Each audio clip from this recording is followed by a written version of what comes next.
아침에 참 잘 어울리는 악기, 우리 플룻과 또 피아노, 그리고 김수진 집사님의 좋은 목소리 어우러져서 우리 시편 1편 복 있는 사람에 관한 이야기를 들으니 참 은혜가 됩니다.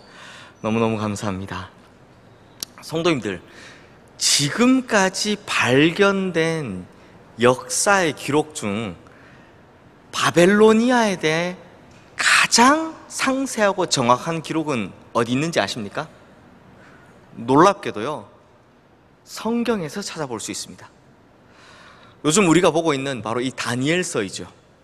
왜냐하면 이게 유물로 발견된 토판들이 있는데 여기에 쓰여 있는 글들은 대부분 단편적인 정보들이 많고요. 그리고 역사의 아버지라 불리는 이 헤로도토스마저도 바벨로니아와 아시리아를 막 혼동해서 쓰는 등 다소 오류가 좀 많은 편이기 때문입니다. 그래서 다니엘서가 가장 정확한데요, 특히 오늘 본문인 다니엘서 2장에 이 느부갓네살이 꾼 꿈을 해석하는 내용, 그리고 다니엘서 8장에 나오는 순양과 수렴소의 환상, 그리고 가브리엘 천사가 그것을 해석해주는 내용, 이런 것을 보면요, 역사적으로 봤을 때 얼마나 정확한지, 이 예언이 얼마나 정확한지 정말 놀라울 따름입니다. 이 다니엘서의 내용들이 너무나도 정확한 예언이다 보니 좀 오해를 하는 분들이 계십니다. 다니엘서 이게 원래 알려진 대로, 즉 성경에 기록된 대로 기원전 6세기가 맞나? 아니, 기원전 6세기보다 훨씬 후대에 쓰여졌을 거야 라고 주장하는 학자들이 꽤 있습니다. 그렇다면 이들이 다니엘서가 예언이 아니라 후대, 즉 모든 일들이 다 이루어지고 난 후에 쓰여진 것이다, 가짜다 라고 주장하는 근거가 뭐냐? 한 세 가지 정도 있는데요, 첫 번째는 다니엘서에 기록된 언어가 문제라는 겁니다.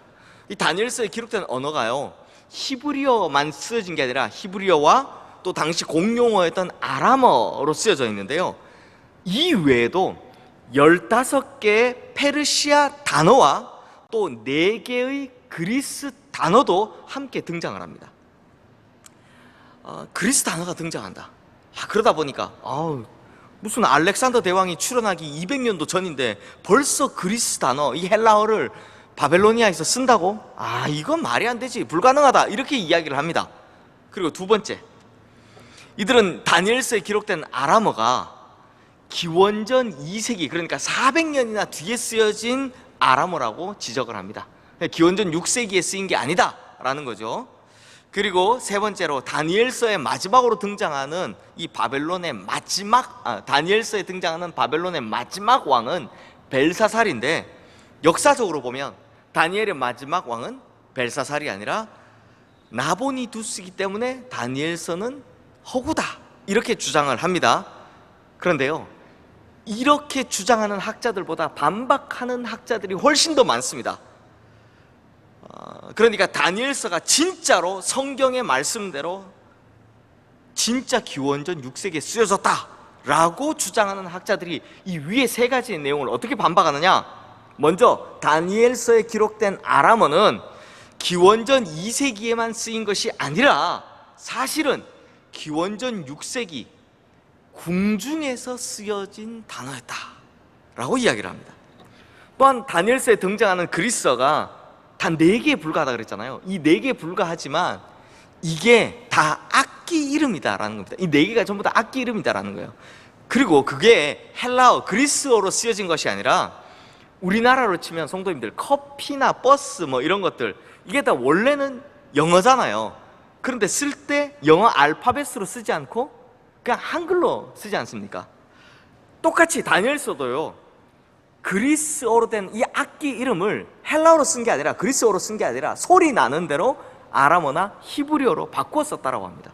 그러니까 이게 뭐 전혀 이상할 곳이 없죠. 오히려 다니엘서에 쓰인 15개 페르시아 단어를 보니 모두 다 고대 페르시아만 사용된 단어, 이것을 봐서 다니엘서는 정확히 기원전 6세기에 쓰여진 것이 맞다라고 합니다. 게다가 이 페르시아 15개 단어 중에요, 6개는요 기원전 333년 이후에 완전히 사라진 단어, 사어라고 하죠. 죽은 단어, 더 이상 안 쓰는 단어이기 때문에 더더욱 이 주장에 신빙성을 더하고 있습니다. 마지막으로 바벨론의 마지막 왕이 누구냐? 이 논란. 그런데 1853년에 나보니두스의 원통이라는 것이 발견되는데요. 우리로 치면 돌 항아리 같이 이렇게 흙으로 만든 항아리라고 해야 되나요? 이런 건데, 이 원통의 겉면에는 당시에 쓰였던 문자로 이렇게 단편적인 정보들을 빼곡히 기록해 놓은 게 있었습니다. 그래서 그 문자들을 해석해 보니 무슨 말이 나오냐? 나보니두스가 벨사살에게 왕권을 위임했다라는 문장이 분명히 기록되어 있다는 겁니다.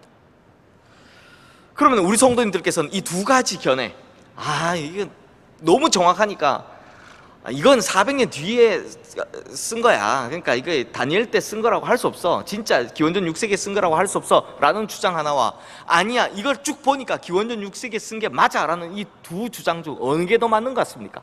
제가 지금 설명을 드린 것 중에 저는요, 아무리 봐도요, 이걸 보니까요, 다니엘서가 기원전 6세기, 그러니까 성경이 말하고 있는 역사 그대로 쓰여진 것이 맞는 것 같습니다. 왜냐하면 증거가 훨씬 더 정확하고 훨씬 더 많거든요. 그러니까 다니엘서가 뭐다? 확실한 역사적 사실을 기록하고 있다는 겁니다. 자, 그렇다면 성도님들, 너무나도 정확했기 때문에 심지어 역사학자들 사이에서도 아니 이게 이 예언이 어떻게 이렇게 정확할 수 있단 말인가 하면서 논란이 되었던 이 다니엘서. 그러면 역사학자들 사이에서도 논란이 되었던 다니엘서의 그 내용이 뭐냐? 이제 그 내용이 담겨 있는 오늘 본문의 이야기로 들어가 보겠습니다. 성도님들, 다니엘의 설명에 따르면 느부갓네살 왕의 꿈에 나타난 것은 한 거대한 신상이었다라고 합니다. 분명히 지금 이 꿈 때문에 며칠 동안 잠을 못 잤을 테니까 아마 피곤함이며 두통이며, 게다가 이 꿈을 해석해내라 했는데 아무도 못하고 있으니 막 얼마나 짜증이 났겠습니까? 그러니 정말 잔뜩 찌푸린 얼굴로 있는 느부갓네살 왕이었을 텐데, 왕이 한 큰 신상을 보셨나이다. 다니엘의 이 한마디에 아마 정신이 번쩍 들었을 겁니다. 아니 이걸 어떻게, 이렇게 생각했겠죠. 그리고 이어지는 다니엘의 설명에 따르면, 자, 그림 한번 보십시오. 그 신상의 머리는 순금으로 되어 있고요, 가슴과 두 팔은 은, 배와 넓적다리는 놋, 종아리는 쇠로 되어 있으며 발은 쇠와 진흙이 섞여 있는 아주 희귀한 모양을 하고 있더라 라고 합니다. 그러니까 위에서부터 보면 금, 은, 동, 철과 진흙, 이 순서대로 쭉 만들어진 신상이다라는 거죠. 그럼 이게 뭘 의미하느냐? 이제 이게 중요하잖아요. 물론 이 꿈의 풀이에 대해서는 여러 가지 의견들이 좀 있다라는 걸 미리 말씀드리고요, 전제로 말씀드리면서, 그럼에도 대부분의 사람들이 다니엘서가 바로 이것을 예언한 것이다 라고 인정하는 내용들, 다 인정하는 내용들을 제가 한번 말씀드리려 합니다. 그러면 이 시간 잠시 역사 공부 좀 하도록 하겠습니다. 먼저 오늘 본문 읽으실 때 아셨겠지만 이 신상의 각 부위가 상징하고 있는 것은 바로 나라들입니다. 어떤 나라냐? 세계를 제패할 막강한 제국들, 그리고 찬란한 문명들을 이야기하는 거죠. 그러므로 첫 번째, 금으로 된 머리는 오늘 본문 38절 말씀에 나오듯 지금 느부갓네살이 다스리고 있는 바벨론, 즉 바벨로니아를 이야기합니다. 바벨론은요, 기원전 612년부터 539년까지 비교적 좀 짧게 세계를 제패한 나라입니다. 그런데 이 바벨론은요, 금이라고 표현해도 될 정도로 너무나 뛰어난 고대 문명을 가지고 있었습니다. 고대 문명 중에는 정말 최고였습니다. 역사가들이 조사한 거에 의하면 이 바벨론 수도에는요, 도시가 있었는데 이 광대한 평야에 있는 사각형 성벽을, 대도시를 이루고 있었다고 합니다. 그래서 이 도시의 성벽 길이를 재봤더니 얼마나 나오느냐? 장장 90km가 나오더랍니다. 그리고 그 90km나 되는 성벽에 청동으로 된 성문만 100개가 넘게 있더라라는 겁니다. 대단하죠. 그리고 우리 성도님들 잘 아시는 그 유명한 법전, 함무라비 법전, 이 바로 이 바벨론의 것입니다. 당시는 다 부족이나 족장이 중심이 되던 흩어져 있던 사회인데 강력한 중앙 집권 체계를 가능케 한 인류 역사상 가장 오래된 국가 운영 법전, 그것이 바로 함무라비 법전이죠. 그걸 가지고 있었다는 겁니다. 이 함무라비 법전은 실제로 보면요, 지금 봐도 대단하다고 생각이 듭니다. 사회적 약자를 보호하는 거, 그리고 피해를 입거나 손해를 입은 사람들에 대한 즉각적인 철저한 보상, 이런 것들이 철저히 기록된 걸 보면 지금 봐도 굉장히 선진적인 법률 체계를 가지고 있구나라는 생각이 들 정도입니다. 그리고 바벨론의 뒤를 이어 기원전 539년부터 330년까지 근 200년 동안 세계를 제패한 나라는 바로 페르시아였습니다. 느부갓네살 왕이 꿈에서 본 신상에 의하면 은으로 된 가슴과 두 팔에 해당하는 나라이죠. 이 페르시아가요, 지금의 이제 이란이라고 하는데, 이란 사람들은 뭐 자기들이 아랍 족속이다 그러면 굉장히 화를 내죠. 페르시아 족속이다라고 이야기하는데, 이 페르시아가 다니엘서에 기록된 이름은 메데와 바사입니다. 실제로 처음 시작은요, 메디아 왕국과 페르시아 왕국의 연합국이었다고 합니다. 그런데 원래 더 크고 강했던 메디아 왕국이었는데 짧은 기간에 확 급성장하게 된 이 페르시아 왕국에 의해서 결국에는 흡수 통합이 됩니다. 그러니까 점령을 당하게 됩니다. 이걸 해낸 사람이 누구냐? 이 짧은 시간에 나라를 확 이렇게 세워서 이 모든 나라들을 점령해 간 사람이 누구냐? 이후 다니엘서 6장에 나오는데요, 이 사람이 바로 다니엘을 사자굴에 던진 고레스 왕입니다. 우리 다니엘 사자굴 이야기 그거 한 고레스 왕입니다. 이 고레스 왕이 메대를 점령하고 그 다음에 바빌로니아, 리디아, 이집트까지 이 세 나라에 대한 정복 전쟁을 통해서 대제국을 건설하게 되는데요, 특히 제가 이게 처음엔 페르시아가 작았다 그랬잖아요. 굉장히 가난했던 이 페르시아가 당시에 세계에서 제일 부유했던 리디아를 점령하면서 단번에 세계에서 가장 부유한 나라로 뛰어오르게 됩니다. 이후에 페르시아의 제국이 별명이 황금의 제국이 되는데요, 그만큼 많은 재산을 국고에 보유하고 있었고, 심지어 항상 동원 가능한 군대 100만 명의 군대를 거느리고 있었다 할 정도로 강대국이었다라고 합니다. 지금 우리나라 군대가 60만 밖에 안 되죠. 100만의 군대를 가지고 있는 나라였다라는 겁니다. 그리고 페르시아 이후에 세계를 정복한 나라, 느부갓네살 왕의 꿈에서 본 신상에 의하면 노스로 된 배와 넓적다리에 해당하는 나라는 바로 헬라 제국입니다. 그리스이죠. 알렉산더 대왕의 등장으로부터 시작된 이 헬라 제국은 기원전 333년부터 이제 63년까지 270년 동안 세계를 제패한 나라입니다. 사실 이전에 세계를 제패한 나라들은 뭐 이집트, 또 아시리아, 바벨로니아, 또 페르시아 같이 다 동방에서 탄생한 제국이었는데요, 헬라 제국은 최초로 유럽인 서방에서 시작해서 동방인 아시아까지 이 펼쳐진 제국이었습니다. 특히 오늘 본문 39절 말씀에 보면 이 나라가 온 세계를 다스릴 것이다 라고 하는데요, 실제로 헬라어, 그러니까 그때 당시에 썼던 이 헬라어가, 그리스어가 세상의 모든 알파벳을 사용하는 언어의 근원이 됩니다. 뭐 영어도 그렇고요, 독일어도 그렇고요, 러시아도 그렇고요, 전부 다 알파벳을 사용하는 모든 언어의 근원이 되고, 뿐만 아니라 그리스의 철학, 그리스의 민주주의가 바로 지금 이 시대에까지 많은 나라들의 영향을 주고 있죠. 우리나라도 마찬가지고요. 그리고 네 번째 나라, 쇠로된 다리.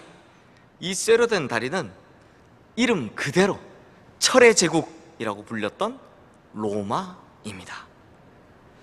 기원전 63년부터 우리 요즘식 표현을 하면 갑툭 튀죠. 갑자기 본격적으로 역사에 등장해서 500년 넘게 세계를 제패한 제국 로마. 로마가 어떻게 이럴 수 있었을까? 이 로마인 이야기라는 유명한 책 있지 않습니까? 이 책의 저자인 시오노 나나미는요, 다른 민족에 비해서 특별히 뛰어날 것이 없었던 로마인들이 갑자기 세계를 제패할 수 있었던 이유는 포용력, 융합이라는 힘 때문이라고 합니다. 그러니까 로마가요, 점령국이든 혹은 우방국이든 심지어 적대국일지라도 좋은 게 있다면 무조건 흡수하고 포용해서 배우려 했기 때문이라는 겁니다. 실제로 로마는요, 언어도 그렇고요, 사회 제조도 그렇고요, 사상도 그렇고요, 이제 무기 같은 거는 아예 적대국에게 싸워서 져보면 그걸 그대로 흡수합니다. 이 무기, 또 신화는 그냥 그리스 거 그냥 그대로 가져서 이름만 바꾸잖아요. 이것까지 전부 다 그리스를 비롯한 점령국들에 다 가져와서 자기들이 다 흡수하는 겁니다. 그렇게 해서 나라를 성장해 간 거죠. 하지만 로마는 말 그대로 철의 제국이기도 했습니다. 자신들에게 저항하는 적에 대해서는요, 너무나도 집요하면서도 너무나도 무자비하게 짓밟기로 유명한 나라였습니다. 실리 예를 하나 들자면 마태복음 24장 1절 2절 말씀에 보면 예수님께서 예루살렘 성전을 딱 보시고 난 후에 돌 하나도 돌 위에 남지 않고 다 무너뜨려지리라 라는 예언을 하십니다. 이게 나중에 있을 로마의 티투스 장군에 의해서 예루살렘이 멸망하는 것을 예수님께서 예언하신 건데요, 그때 이 티투스 장군이 로마 군대가 실제로 어떻게 했느냐, AD, 그러니까 예수님 오시고 난 후 기원 후 66년에 1차 공격을 하는데, 이때 어떻게 하냐면요, 로마의 군대가 딱 와서 예루살렘 성을 포위합니다. 그리고 아무것도 안 합니다. 대신 그 누구도 그 무엇도 예루살렘 성으로 들어가지 못하게 딱 포위해서 2년간 그냥 포위만 합니다. 왜 이렇게 할까요? 이렇게 하면 성 안에 있는 사람들은 다 굶어 죽기 마련입니다. 그래서 당시 예루살렘의 기록에 보면 죽은 사람을 먹고요, 아이를 잡아 먹었다라는 기록이 있습니다. 그러고 나서 딱 2년 뒤에 그 포위를 풀고 딱 갔다가 다시 2년 뒤에 또 쳐들어옵니다. AD 70년 2차 공격이 시작되는데, 이때는 뭐 예루살렘 성벽을 무너뜨리고요, 예루살렘을 완전히 멸망시킵니다. 심지어 성전도 다 무너뜨리고 불질러 버립니다. 그리고 당시 10만 명이나 되는 유대인들을 포로로 끌고 가서 로마로 데려가는데 뭘 하느냐, 우리 성도님들 나중에 코로나 끝나면 혹시 기회 되시면 로마 가시면 보게 되실 텐데요, 거기 유명한 건축물이 있죠. 콜로세움, 둥그랗게 생긴 그 콜로세움 원형극장, 이 콜로세움 건축의 노동자로 삼습니다. 그런데 진짜 충격은 뭐냐면요, 이 콜로세움 공사가 끝나는 날, 즉 완공일 날, 이 10만 명의 노동자들을 로마가 어떻게 하느냐, 다 죽입니다. 대량 학살을 하는 겁니다. 그러니까 더 이상 필요 없으니 다 죽여버린다라는 겁니다. 이런 식의 두 얼굴을 가진 로마였기 때문에 500년이 넘는 시간 동안, 그러니까 인류 역사상 가장 긴 시간 동안 세계를 제패하는 국가가 되었다는 겁니다. 하지만 이렇게 영원할 것만 같았던 로마도 결국에는 끝이 납니다. 이제 마지막으로 남은 게 뭡니까? 발, 쇠와 진흙으로 섞여 있는 발이죠. 그런데요, 이 앞서 본 4개의 나라는 뭐 역사학자들도 그렇고 다 정확하게 이 4개가 맞다라고 이야기하는데요, 그에 반면 이 부분은 좀 해석이 뭐 각각의 의견이 좀 분분하고 좀 정확하지 않은 면이 있는데요, 그나마 정확한 것을 제가 말씀드리면 오늘 본문 42절, 43절 말씀에 나오는데, 얼마는 든든하고 얼마는 부서질 만한 나라다라는 걸 보면 어떻습니까? 강한 나라와 약한 나라가, 즉 우리식 요즘 표현으로 하면 강대국과 약소국이 함께 섞여 살아간다라는 표현이고요, 또 43절에 보면 이 다른 민족과 서로 섞여 있는 나라인데 쇠와 진흙이 섞이지 않는 듯이 서로 절대로 합해지지 않을 것이다 라는 라고 이야기하는 걸 보면 인종이나 또 문화나 또 언어나 종교가 다른 여러 민족들이 끊임없이 대립하게 될 것이다 라는 이야기를 하고 있는 겁니다. 그런데 이걸 지금 생각해 보면 굉장히 맞는 이야기죠. 뭐 지금 아프가니스탄 사건처럼 뭐 인종, 언어, 문화, 특히 종교 이런 것들이 다르면 끊임없이 대립해 왔지 않습니까? 그래서 학자들이 이걸 뭐라고 부르냐, 발이잖아요. 그럼 발에는 발가락이 10개 있잖아요. 그래서 열국시대 이렇게 부릅니다. 이 시대를 열국시대. 그러니까 뭐 대략 역사적으로 보면 해당이 되는 나라는 로마 제국 멸망 이후에 서게 된 뭐 비잔틴 제국, 그리고 오스만 투르크 제국, 그리고 뭐 현대에 와서는 한 번쯤 세상을 제패해 본 스페인과 포르투갈, 영국과 프랑스, 또 미국과 소련, 뭐 이런 모든 나라들이, 열국들이 여기에 다 총망라된다, 해당이 된다라고 보시면 될 것 같습니다. 자, 성도님들, 이렇게 느부갓네살 꿈에서 본 신상, 역사 이야기들을 정리해 보면 이런 그림이 되겠네요. 한번 보시죠. 짠. 네, 이런 그림이 될 것 같습니다. 역사 이야기인데 좀 재미있으셨나요? 그런데 성도님들, 이러한 역사적인 사실이 아닐지라도 느부갓네살이 꾼 꿈, 그리고 다니엘이 한 해석은, 이것에는요 하나님께서 우리에게 전하고자 하시는 확실한 두 가지의 메시지가 있습니다. 이 두 가지의 메시지는 시대를 막론하고 다니엘서를 읽는 모든 사람에게 주어지는 하나님께서 주시는 메시지다라는 겁니다. 그렇다면 이런 역사적인 사실보다 오히려 훨씬 더 가장 중요하다라고 할 수 있는 이 두 가지 메시지가 뭐냐? 첫 번째로 하나님께서 주시는 메시지는, 이 세상의 나라가 어마어마한 신상처럼 실로 화려하고 거대해 보일지라도 이런 것들은 절대로 영원하지 않다라는 것입니다. 한번 잘 보십시오. 먼저 이 거대한 신상으로 상징되는 세상의 나라는요, 보시다시피 기초가 부실합니다. 머리는 순금, 가슴과 두 팔은 은이고, 또 배와 넓적다리는 놋, 그리고 종아리는 쇠, 발은 쇠와 진흙이 이렇게 섞여 있는 모양이죠. 생각해 보시면 아래로 내려갈수록 점점 더 부실해지고 있더라라는 겁니다. 사실 이렇게 거대한 신상이라면 가장 튼튼해야 될 부분은 오히려 기초가 되는 발이어야 할 텐데, 이게 거꾸로 되어 있다는 것을 우리가 발견할 수 있다는 거죠. 그러므로 이것이 무슨 말이냐? 비록 이 세상의 나라들이 지금은 엄청 크고 또 거대하고 또 막 웅장하고 화려해 보이겠지만 결국에는 가면 갈수록 쇠퇴한다라는 것입니다. 그러므로 이 세상의 것들, 이 세상의 나라들 중에서 결코 영원한 것이 있을 수 없다, 영원한 나라가 있을 수 없다라는 것입니다. 그런데 성도님들, 더더욱 중요한 것은 두 번째 메시지입니다. 성도님들, 이렇게 기초가 부실한 나라, 세상 나라일지라도 결국 무너지게 된 이유는 기초가 부실해서가 아닙니다. 아니었습니다.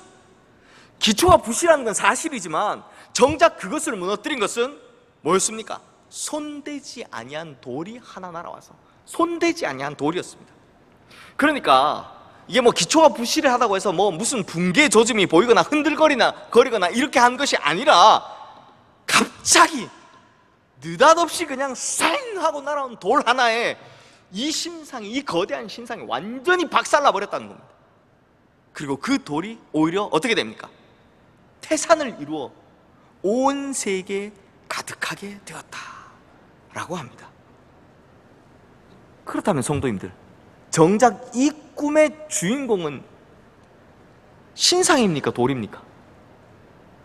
거대한 신상이 아니라 이 꿈의 진짜 주인공은 바로 이 돌인 거죠.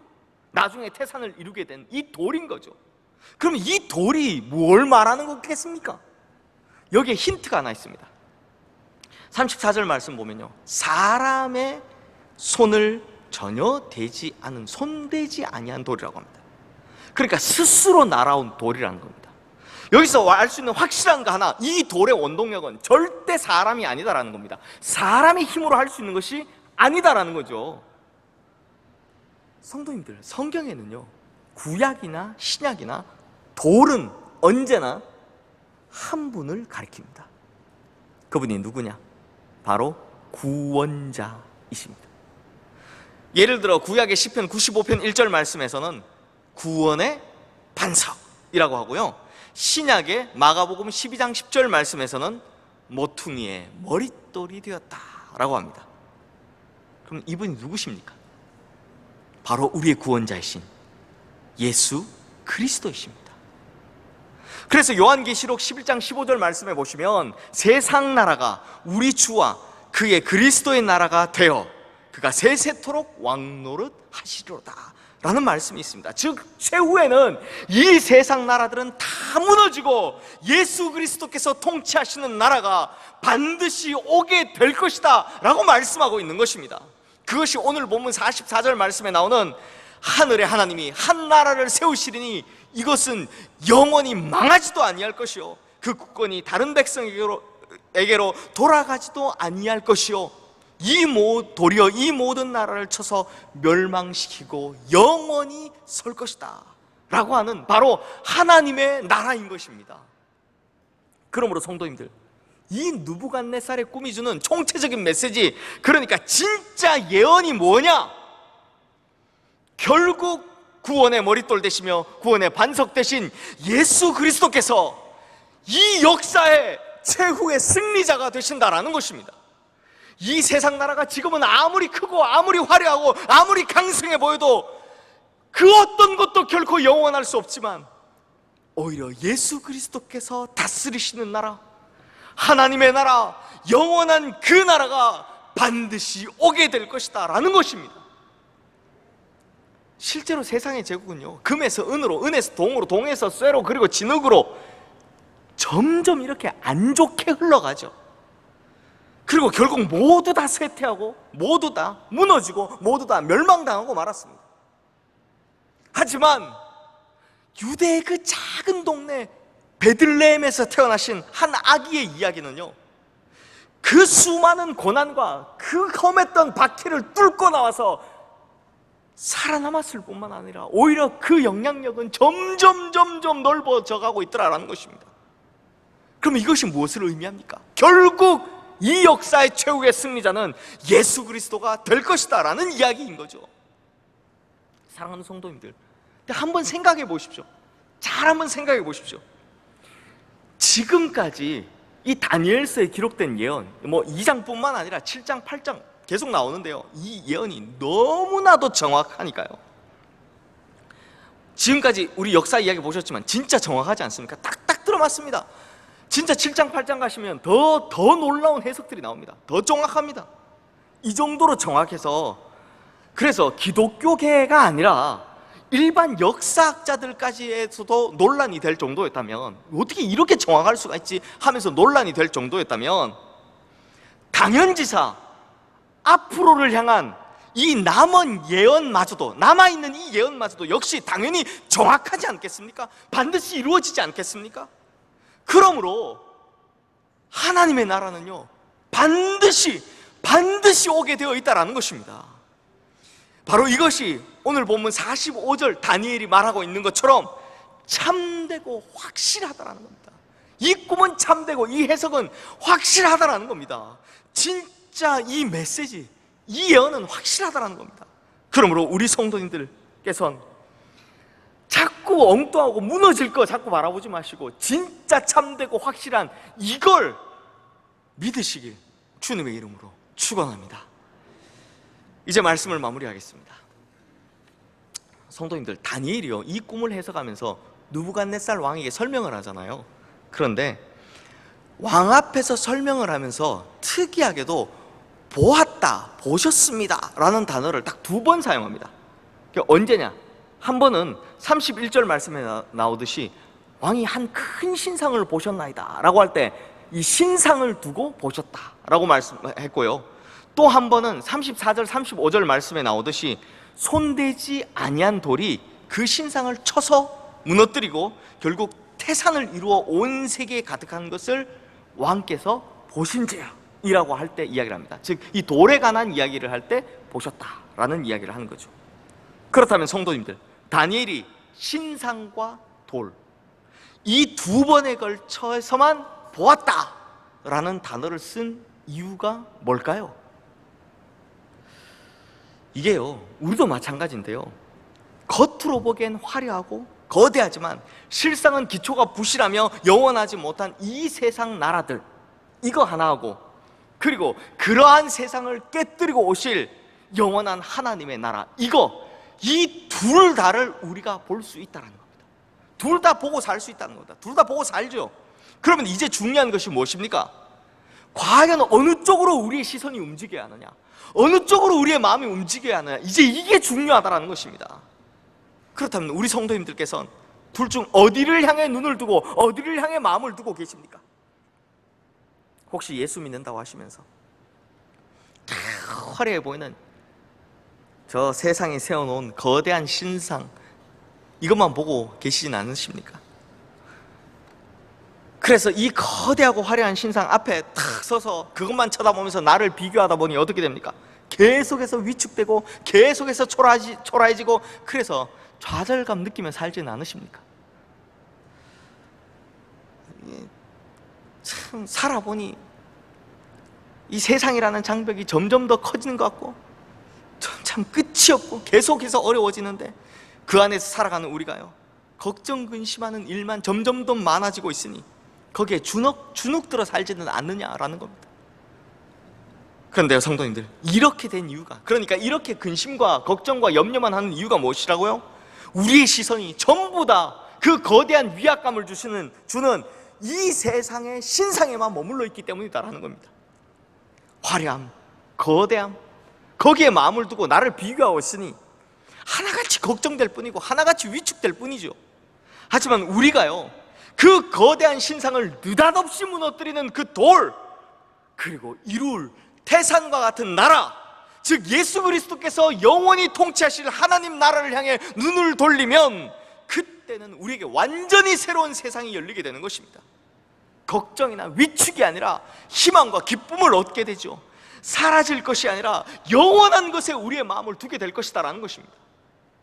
그러므로 비록 지금 우리는 이 땅에 발을 디디고 살고 있지만, 그래서 이 세상을 볼 수밖에 없지만, 진짜 우리의 시선과 우리의 마음은 주님의 나라, 주님께서 다스리는 그곳에 있어야 한다라는 것입니다. 사랑하는 성도님들, 이 세상에요, 예수 그리스도 외에는 영원한 것이 없습니다. 권력도, 부귀도, 명예도, 나라도, 그 어떤 것도 모두가 다 유한할 뿐입니다. 역사가 보여주고 있잖아요. 지금까지 봤던 역사가 증명해주고 있잖아요. 그런데 이렇게 모든 것이 변하지만 딱 한 가지 변하지 않는 것이 있습니다. 히브리서 13장 8절 말씀, 예수 그리스도는 어제나 오늘이나 영원토록 동일하시니라. 아멘. 결국 예수 그리스도만이 영원하시기에 예수 그리스도가 최후의 승리자가 되신다라는 것입니다. 그러므로 우리 성도님들은 이 가변적인 세상에서 불변의 진리이며 최후의 승리자 되신 예수 그리스도를 참되게 믿고 살아가시기를 주님의 이름으로 축원합니다. 이 화려하고 거대해 보이는 위압감의 세상에 무릎 꿇지 마시고, 다시 말하면 지금은 엄청 좋아 보이지만 결국에는 다 사라질 것에 마음 두지 마시고, 예수 그리스도께서 친히 세우시고 다스리실 그 영원한 하나님의 나라에 소망을 두시고 살아가시는 우리 모든 성도님들 되시기를 주님의 이름으로 축원합니다. 그러면 알렉산더 푸시킨이 쓴 유명한 시죠, 삶이 그대를 속일지라도의 그 맨 마지막 구절, 삶이 그대를 속일지라도 노여워하거나 서러워하지 말라. 절망의 날 참고 견디면 기쁨의 날 반드시 찾아오리라. 우리에게도 이렇게 될 줄로 믿습니다. 참고 견디면 기쁨의 날 반드시 찾아올 줄로 믿습니다. 기도하겠습니다. 하나님 아버지, 미래를 향한 예언도 그렇고 과거에 지나온 역사도 그렇고 모두가 공통적으로 보여주는 것이 있다면, 이 세상 어떤 강한 나라도, 어떤 권력과 부귀와 명예와 그 어떤 것도 결국엔 다 쇠퇴한다는 것, 이것과 그리고 예수 그리스도께서 다스리실 영원한 하나님의 나라는 반드시 온다라는 것입니다. 그러므로 우리가 이 세상의 많은 것에 시선과 마음을 두지 않게 하여 주시옵소서. 다시 오실 주님, 우리의 구원자 예수 그리스도에게 우리의 마음과 시선을 두고, 그래서 이 세상을 이기고 또 해치며 살아가게 하여 주시옵소서. 이를 위해선 특별히 주님 나라를 바라볼 믿음이 필요하오니, 이렇게 믿음 없는 우리에게 주님께서 날마다 믿음을 더하시는 은혜를 부어 주시옵소서. 다시 오실 우리 주 예수 그리스도의 이름으로 기도드리옵나이다. 아멘.